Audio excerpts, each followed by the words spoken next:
Good morning, students. Today we will uh, study a reading assignment in the form of poem from the book The Skill Enhancer in English of Class 8 CBSE. In this poem, the poet has tried to make the people, especially the grown-ups, understand on behalf of or by the help of the children, or the children have made so many requests to the grown-ups in order to save our mother earth. इस poem में हम लोग देखेंगे कि poet जो है poet Steve स्टोनविल्ड जो है ये बता रहे हैं कि बच्चों के माध्यम से वो किस तरह से ग्रोन अप से रिक्वेस्ट कर रहे हैं। कुछ छोटे छोटे रिक्वेस्ट हैं। ऐसा सब लोग कहते हैं कि बच्चे जो है भगवान का रूप होते हैं, तो छोटे छोटे रिक्वेस्ट किए जा रहे हैं जिससे कि हमारा जो अर्थ है वो बच सके। आजकल हम लोगों को पता है कि फैक्ट्री बनाने के लिए, रोड बनाने के लिए और भी बहुत सारे एक्टिविटीज़ के लिए अंधाधुंध तरीके से रेकलेसली जो है पेड़ों को काटा जा रहा है, जिससे क्या हो रहा है, इससे न ही केवल हमें ऑक्सीजन की कमी हो रही है बल्कि जो वाइल्ड एनिमल्स हैं वो भी होमलेस हो रहे हैं और पेड़ पौधे जो बाकी बचे हुए हैं उनके ऊपर भी काफ़ी बुरा प्रभाव पड़ रहा है। तो इस पोइम में ऑल टुगेदर 18 लाइन्स है, जिसको हम लोग 6 लाइन्स का एक स्टेंजा बनाएंगे। यानी कि ये पूरा जो 18 लाइन्स है इसको 3 स्टेट्स में हम लोग डिवाइड करेंगे। स्टेट का मतलब होता है कि 6 लाइन का वो स्टेंजा जिसमें 6 लाइन्स होता है, वैसे स्टेंजा को हम लोग स्टेट बोलते हैं। तो इस पूरे पोइम को हम लोग स्टेट वाइज पढ़ेंगे, ठीक है।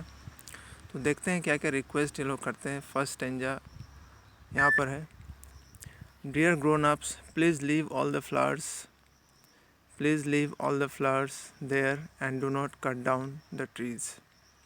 We need the trees to make fresh air and flowers to feed the bees. Please do not always use your car. तो उसके नीचे भी लाइन है, लेकिन हम लोगों ने इसको डिवाइड कर दिया है स्टेट में। डियर ग्रोन अप्स मतलब जो बड़े हैं, ग्रोन अप्स मतलब क्या होता है, जो बड़े लोग हैं जिनको समझ है फिर भी वो नासमझी का काम कर रहे हैं। Please leave all the flowers there, जहाँ फूल हैं वहीं रहने दें। इसका मतलब है कि ट्रीज़ में फूल होते हैं उसको वहीं रहने दें। Do not cut down the trees, पेड़ों को मत काटिए। We need the trees to make fresh air, पेड़ों की ज़रूरत क्या क्यों है, क्योंकि हम लोगों को इससे फ्रेश एयर मिलता है।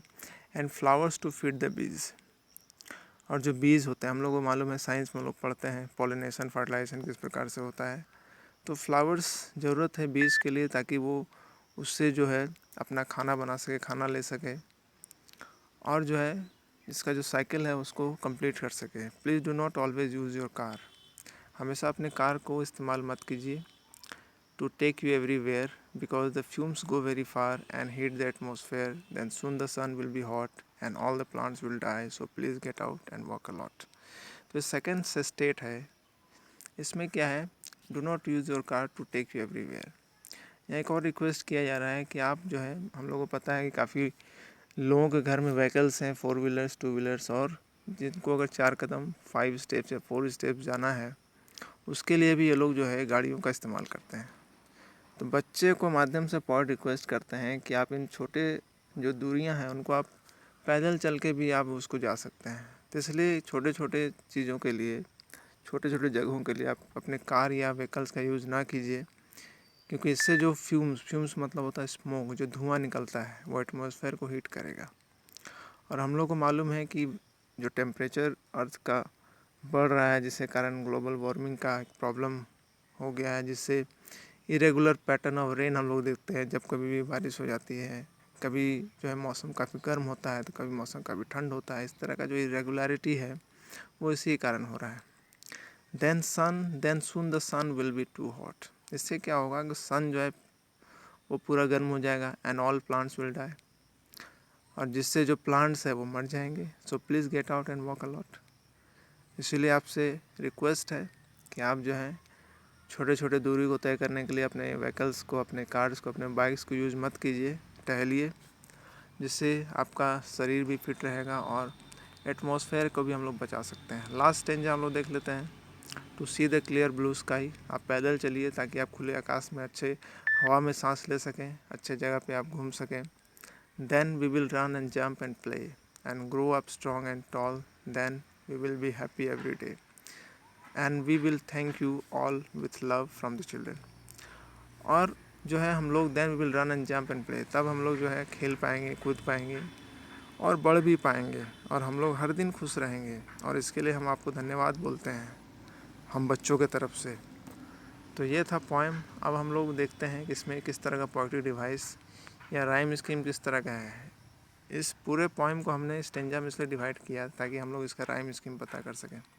राइम स्कीम पता कैसे करते हैं कि आप हर एक लाइन का जो है लास्ट वर्ड देख लीजिए। जैसे फर्स्ट लाइन का ये अप्स है, सेकेंड लाइन का देयर है, थर्ड लाइन का ट्रीज़ है, फोर्थ लाइन का एयर है, फिर बीज है, फिर कार है। तो जिसका साउंड आपका मैच कर रहा है उस तरह से हम इसको जो है लेंगे। जैसे अप्स एक से मैच नहीं कर रहा तो इसको हम ए लिख देते हैं, ठीक है। अब से इसको हम ए लिख देते हैं। आप कैपिटल या स्मॉल लेटर किसी भी तरह का यूज़ कर सकते हैं। Please leave all the flower there, इसको बी लिख देते हैं, ये भी मैच नहीं कर रहा है, ट्रीज़ लिख देते हैं। अब देयर और एयर ये मैच कर रहा है तो इसको बी लिख देते हैं। अब ट्रीज़ और बीज ये मैच कर रहा है तो इसको सी लिख देते हैं। अब ये कार जो है वो मैच नहीं कर रहा तो इसको हम डी लिख देते हैं। इस तरह से जो पोएट्री डिवाइस हो राइम स्कीम जो हो गया वो ए बी सी डी हो गया, ठीक है। क्या हो गया? ए बी सी डी 1 2 3 4 5 6, यानी कि इसका राइम स्कीम क्या हो गया?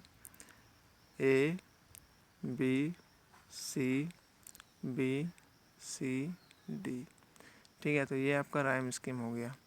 इसी तरह दूसरे स्टेंजा का भी हम लोग देखते हैं। दूसरे स्टेंजा का भी हम लोग पता कर सकते हैं। जैसे कि ये एवरीवेयर यहाँ पर हो गया, ठीक है। तो एवरीवेयर हो गया, ये फर्स्ट ए लिख देते हैं। फार हो गया, बी हो गया। एटमॉस्फेयर ये मान लो ये हो गया। हॉट ये मान लीजिए सी हो गया। डाई ये मान लीजिए डी हो गया। लॉट ये सी हो गया। तो इस स्टेंजा का जो है हो गया आपका राइम स्कीम ए सी डी सी, ठीक है। उसी तरह हम लोग अगर थर्ड स्टेंजा का देखते हैं तो इसमें हम लोग देख लेते हैं। ये स्काई है, ठीक है। Sky, play, tall, everyday, all children. तो इस तरह से अगर हम लोग देखेंगे तो स्काई में ए हो गया, प्ले ये सी हो गया। प्ले और एवरीडे ये मैच करा तो बी लिख दिए। ऑल नहीं मैच करा तो डी लिख दिए। और फिर ये जो है ई हो गया, यानी इसका हो गया A B C B D E. तो इस तरह से हम लोग जो है राइम स्कीम जो है बता सकते हैं। अब हमको बताना है इसमें पोएट्री डिवाइस का क्या यूज़ किया गया है। इसमें पोएट्री डिवाइस हम लोग को मालूम होना चाहिए कि एक एलिट्रेशन होता है जिसमें जो कंसेक्यूटिव वर्ड्स है उसमें कॉन्सोनेंट आपके जो है रिपीट होते हैं। जैसे मान लीजिए हम यहाँ अगर पता करते हैं कि इस लाइन में आप देख लीजिए, ये जो लाइन है आपका फ्लावर्स फीड, फ्लावर्स का एफ और फीड का एफ, तो एफ जो है मैच कर रहा, तो ये एक एलिट्रेशन है। तो इस तरह से हम लोग जो है पोएट्री डिवाइसेस में आपका एलिट्रेशन लिख सकते हैं। और एक पोएट्री डिवाइस होता है इंजैबमेंट, ENJABMENT। इंजैबमेंट क्या होता है? जब एक लाइन दूसरे लाइन तक कंटिन्यू रहता है तो उसको हम लोग इंजैबमेंट बोलते हैं। जैसे कि यहाँ पर आप देख सकते हैं कि यहाँ पर एक कॉमा है लेकिन ये लाइन जो है दूसरे लाइन तक कंटिन्यू है या तीसरे लाइन तक कंटिन्यू है, तो इसको हम लोग इंजैबमेंट बोलते हैं। तो दो तरह का पोएट्री डिवाइस हमको आपको मिला। आशा करते हैं कि आप इस पोएम को समझें और इसको आप देखेंगे ध्यान से। Thank you.